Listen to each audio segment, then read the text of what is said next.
Hello there. Packing the warp beam can be a little bit of a pain point for some folks during the warping process. I thought I would excerpt from one of our most recent weave-alongs and show you one of my favorite methods, which is the crank and yank. Our single heddle version makes its appearance. I thought I would cover packing the beam on this version. It's a much longer warp, and so we have a little bit more time to see the technique. So the crank and yank is my preferred method for packing the beam. And it's a little bit of a hands-off approach. Let the loom do the work for you. Because of all the steps that we take in warping, packing the beam can have a lot to do with how successful you are with maintaining even tension. So I like to think of the warp as an entire unit, not a bunch of individual threads. So the less I mess, the better off I am. So what I do is I'll cut a short series of paper. Paper is my preferred packing material. If you prefer sticks, that's fine too. And really the short lengths are so I remember to yank. And also they have a tendency not to go cattywampus, right? If you have a big long length, then you it can get off on one side or the other. Now I know this is review for a lot of folks, so if you've been in this space for a while, we cover the crank and yank a lot, and in each warp it looks a little different. So what I'll do is start by winding my warp. One thing I want to mention, winding my warp, don't get ahead of myself, until I am just about ready to come around the warp right back on top of itself. Now I have moved my clamps to the front of the rigid heddle because I'm going to come and yank from the front. This way I'm pulling into the clamps. I don't know if you've ever experienced that where you have pulled from the other side and you just zip your loom right off the clamps in the other direction. So I like to work behind the loom when I am placing my paper in. So let's see. Maybe I'll set this to make sure it's out of the way. I want to have paper that's going to extend past my warp on either side. I'm going to tuck it in, messing as little as possible, and then just continue to wind on. I'm not putting any tension on the yarn. I'm just winding it around until I'm just about ready to place another piece of paper. Then I'm going to come around to the front and I'm going to yank. So I'm going to come in and pull this yarn. Now this particular yarn isn't as spongy as the other warp, right? So the take up might not be as dramatic. And with the double weave version, because you are piling two layers right on top of one another, you might see they kind of pile onto each other. It's also a spongier warp. So if you come to an area where you just feel like you're not getting the tension that you want, rather than coming in and pulling on that area, those specific yarns, right? We want to treat it as a whole. I'll come in and just pull on that area with my thumb, right? So I am treating all of its mates in the same way. So you're kind of coming in here and then maybe pulling a little bit to pull up on that bumpy bit. Now I haven't chained my warp. I didn't do any of that down the end. Still a relatively short warp, and so the less I introduce any twists into it, the better, but if you prefer chaining, go for it. So then I'm gonna come back here.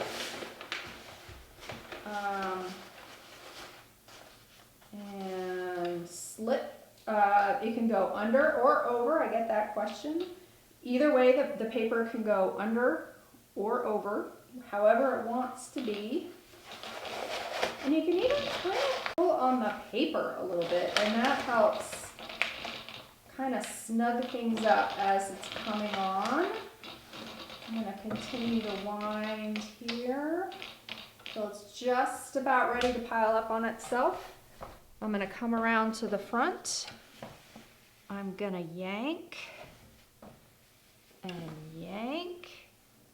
You can divide it into 4 sections, right? If you feel like you're just not getting enough with 2. And I am really I am really white knuckling it here. So I'm really cranking, and that's why it's nice to have these clamps that I'm pulling into the clamp instead of off of the clamp. So I'm gonna lay in, I didn't actually measure my paper. Some people actually measure their paper so they know, you know, if every piece of paper is 10 inches and every time a piece of paper falls off, I've woven 10 inches. I find sometimes that can get me in trouble because measuring doesn't really happen that way. And we're going to talk about measuring, whoops, during weaving week. Paper's kind of beat up.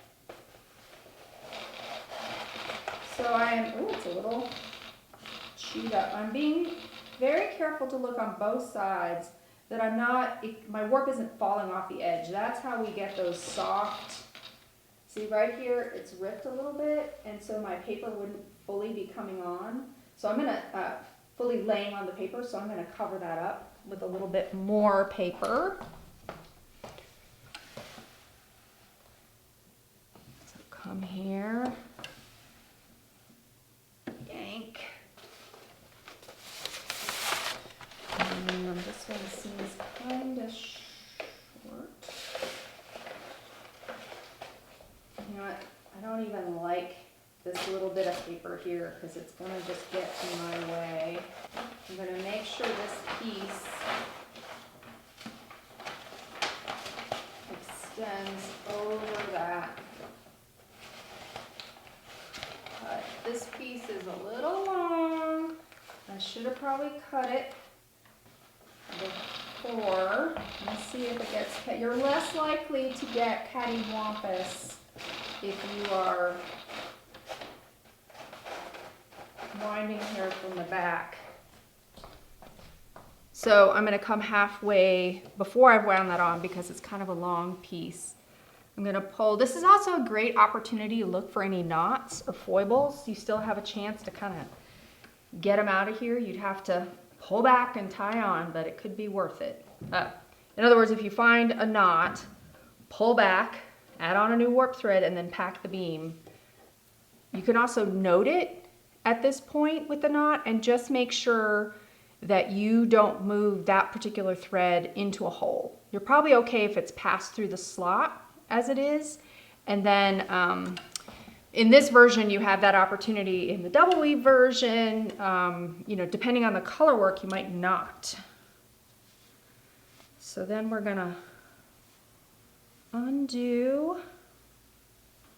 our knots at the end.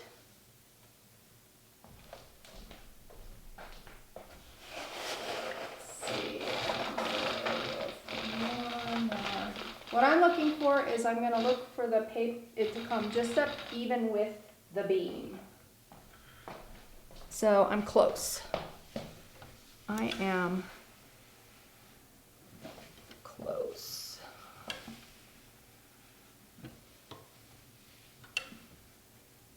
So I'm cranking.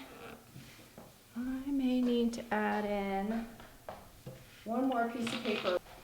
Let's see, this is a really short piece.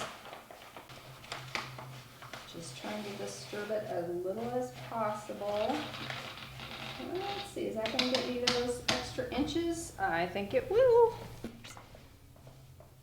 I managed to make my ends much more even on this version. Yay me. Okay, now I'm ready to maintain the threading order and I can move, thread those holes, and I'm ready to go on this one. Until next time, petals up.